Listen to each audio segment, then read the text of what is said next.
Hey guys, Tommy Talker from Mr. Train, just doing a follow-up on those two locks that I've restored here. As you can see, I got the paint off of all of them. I rattle can this one flat black. I'm going to do the same here. The locks do in fact work on them now. I'll show you guys here. Alright.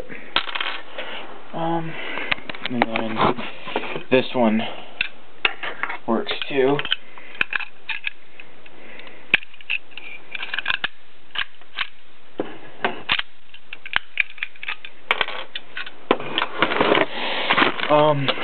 I made him take different keys.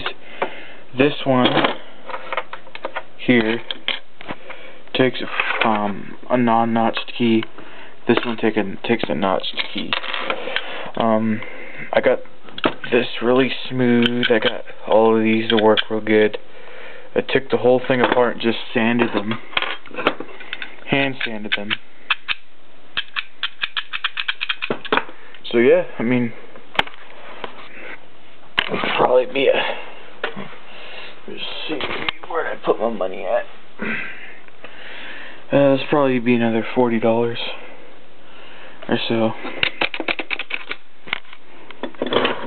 Alright. So, yeah, peace out.